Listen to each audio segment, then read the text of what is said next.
Man, I'm just overwhelmed, just emotions just racing. I just can't believe it. It's something that we've been working for, all of us as anglers. One of these big trophies, a big tournament win, and to get it done out of my little Gator Trax, GT series, up the river, fishing shallow, doing it my way, that makes it even so much sweeter. I couldn't be more excited.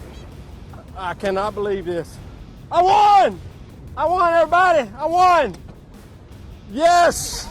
It's just a style of fishing, and what's particular about this boat is, it's a lot smaller, a little narrower, and it floats extremely shallow, and I can run it in extremely shallow water. So what that does, it allows me to get back in places, maneuver back in areas where there's not a lot of fishing pressure. Stay on, baby, stay on. Places that hadn't been exposed yet. I mean, I find little backwater ponds off rivers. I get to go way up the river like I won today.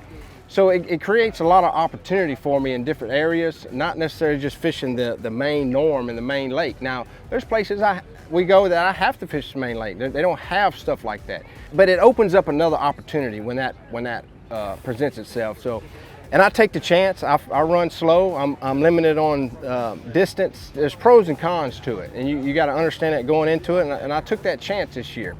I felt like there's a couple of tournaments that I could do well in, just like this one. So I did not expect that bite. We go up north. That's going to be a issue for me. I can't run like 70 miles in rough water.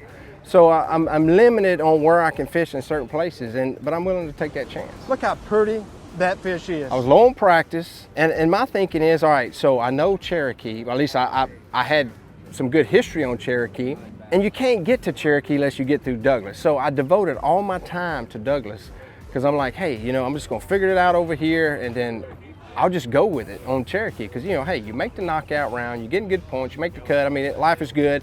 So, but yeah, I had no idea what was gonna happen because I did not practice this week on Lake Cherokee. Like I said, I have history here, and me knowing in the back of my mind the type of fishery it is and what I caught up there last year, I felt like that I didn't need practice. And I just went. And sometimes that's just what you do. And you go and you hope it works out. And this time it did. He has 2 4-pounders, JT. What is it going to take for someone to chase down Keith? I hate to say it, Chad, but it's going to take a miracle.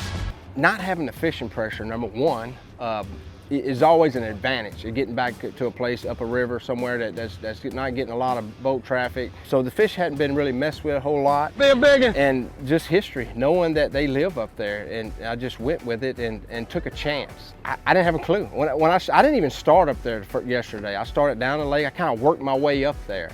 Glad I ended up there though. Glad I went all the way and took that chance, because there's some stuff that up there that you got to run through that it's pretty sketchy, but I could only do it in this little Gator Trax, and I took a chance and ran it yesterday and made it. So I kind of familiarized myself with it yesterday, and today when I ran it, I didn't hit anything, I didn't bump anything, I just went all the way up, no problem, and got to work. Oh yeah, big black one, come on. Oh my God, that's a big one. I caught fish on a couple of different things, crankbait, Berkeley crankbait, the Berkeley General, but the number one bait that really excelled over all of them, and I didn't think it was going to excel as well. I thought I was going to have to still mix it up today, but the Berkeley Hollow Belly, 4-inch sexy shad. Berkeley Hollow Belly, that sun's coming out, them big smallmouth gonna eat, boy. Of course, I caught one big largemouth on a jig. Shape 108, baby, trailer. They can't stand it. Power bait. But the Berkeley Hollow Belly really performed today. It got me a lot of big bites, and I was throwing it on 15-pound, 100% trilene fluorocarbon, using a 7.3 heavy Fenwick Elite rod with an Abu Garcia Xenon, 8-to-1. So that was my setup. It was real simple, just pitching it in the current. You wanted to get it all the way up to that dam, because that water's boiling, and those fish are sitting right there on the edge of that boil. So you want to get your bait, the hollow belly in that, and you kind of let the current do it, just work it down, and the fish will just come and get it. So it was a grind. I mean, I had to fish back and forth. I'd fish a stretch all the way across and not get a bite. Then I'd come back and it was like boom, boom, boom, boom. So it was just timing. It was just timing when those fish was ready to pull up and feed. Boom! Shaka-laka-la! I mean, I just stayed with it, and I got a couple of lucky bites today.